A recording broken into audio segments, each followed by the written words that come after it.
pregunta ahora que hablas de las personas mayores y el entorno que has crecido. De esas personas mayores, ¿recuerdas historias, leyendas, cuentos que hablaran sobre algún, especialmente de Aguatona o del municipio? Lo que cuentan sobre todo, date cuenta que aquí en el barrio se electrificó en los años 80, o sea, 81, 82, no recuerdo exactamente el año, pero en los años 80. Y previamente a esos años, todo el mundo vivía aquí en el barrio con motores de gasolina, de gasoil, para poder alumbrar sus casas. Y claro, mi madre recuerda y cuenta, y también lo cuentan las personas mayores de aquí de la zona, el tema de los cuentos de brujas, que son cuentos muy de la época, ¿no? El hecho de que no hubiese luz, el hecho de que vivir en oscuridad, el hecho de, pues les permitía hablar de esos cuentos de brujas, de fantasmas, ¿no? De cosas así. Y también, además de los cuentos, se hacían muchas reuniones entre vecinos para celebrar pues un encuentro de música, de compartir momentos familiares y básicamente con lo que tenían, ¿no? Entonces eso es lo que a mí me ha llegado, sobre todo de lo que ellos me cuentan, ¿no? De esas historias así antiguas, de lo que vivían y de lo que pasaban cuando tenían que ir de un sitio a otro sin transporte, tenían que utilizar pues medios como burros o el famoso coche de hora cuando empezó a pasar por aquí, ¿no?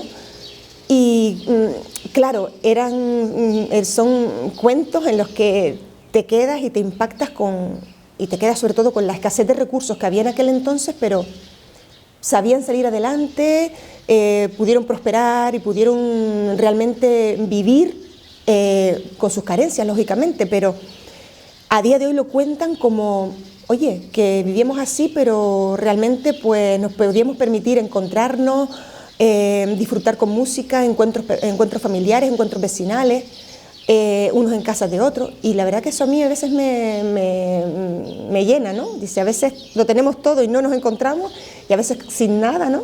Y esas cosas, esos cuentos, a mí cuando me lo dicen, ¿no? Me llenan muchísimo, la verdad que sí. Y quizás en este momento recuerdas algún cuento de estos específicos o en la memoria ahora no. Hombre, recuerdo un cuento que me decía mi madre de una tía de ella que tenía una tienda en la zona de, ¿cómo se llama? La zona de, yendo hacia Telde, vivía en esa zona, una casa sola, ¿no? Una casa en esa lomita de Telde. Creo que era a la altura de la subida de, no me acuerdo el nombre de la zona, pero bueno, era ya yendo hacia Telde. Y decía que las noches así muy oscuras y demás se veía venir, se veía alumbrar, se veía a veces una lucecita que venía de esa zona, por esas carreteras, por esos caminos, y una lucecita que venía desde la casa de mi tía hacia acá, y era como, se hablaba de alguien, de un señor que murió hacía años, no me acuerdo ahora el nombre, Ripoche o Rifoche, algo así me decía mi madre, la verdad que no recuerdo muy bien el nombre, y se decía que pasaba con su caballo, y esa lucecita que se veía en el camino era el cigarro que él encendía mientras paseaba con su caballo por esa zona. Decía que era no sé si era un terrateniente, un señor que tenía, no sé, exactamente no recuerdo muy bien la historia, pero sí me acuerdo que mi madre lo contaba como una anécdota que a ella incluso le contaban también de niña, ¿no?